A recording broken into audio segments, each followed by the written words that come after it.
born in Argentina. I was educated, first I studied habitat design, that is the equivalent to environmental psychology and interiors and graphic design combined in Neuquén. Then I studied 6 years architecture in Rio Negro, that is the state next to that. And then I came to the US and did a master in urban and environmental planning. My key life experience, I think that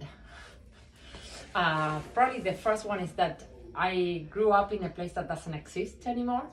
My dad was building an hydroelectric dam, and he's a surveyor, and he was responsible for moving the river so you could build the dam. Okay. So then you could put the river back. So when we first arrived to the place where the dam was being built, we were the settlers 67 to 73.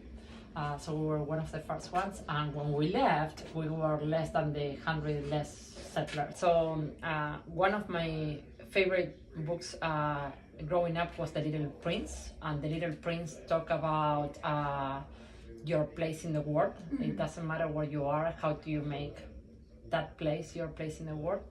And when we first moved to the United States, my husband came to study, and I came as a wife of a student visa. We were living out of our savings from Argentina that, again, because the economy had crashed 2 years ago, they were a fraction of what they used to be. Sure. And I didn't want to rent. And when I first made the decision about Mesa was basically for affordability. I think that right now Mesa is a sleeping giant. Sure. It has a lot of, it's very diverse, in part because of that affordability. And right now it has a lot of potential with all the redevelopment that is happening in downtown. Mm-hmm. I think that it also has a lot of potential because it boundaries with many different cities. Usually Chandler boundaries with 2, or Gilbert with 2, and we boundary with everything, sure, including the reservation and so forth. That makes it very unique. I am serving, I have been serving for the last 5 years in the Historic Preservation Board, and I serve in that board in part to kind of shake a little bit the mentality that the city used to have about preservation as don't touch me and let's not evolve.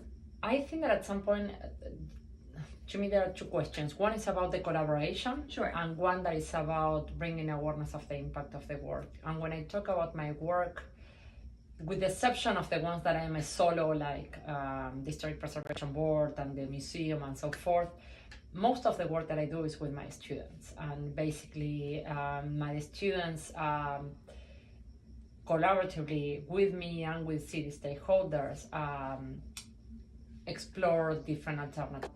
I think that it depends. It depends in which of the different categories. Probably I will have Emily Piloton at the top of the list. Mm-hmm. That she's the founder of Project H.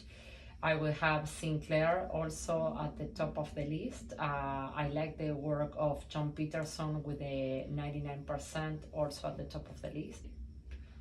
I think that being vocal and being active, I think that your generation in general tends to be a little more passive. Sure. Absolutely. And you know, this friend that is the one that funded the Mesa Urban Garden, he funded like 5 different nonprofit organizations within the city, and he has been activating, you know, kind of when you are making a fire, that at the very beginning you just need the oxygen so that the fire starts and there is a spark. Sure.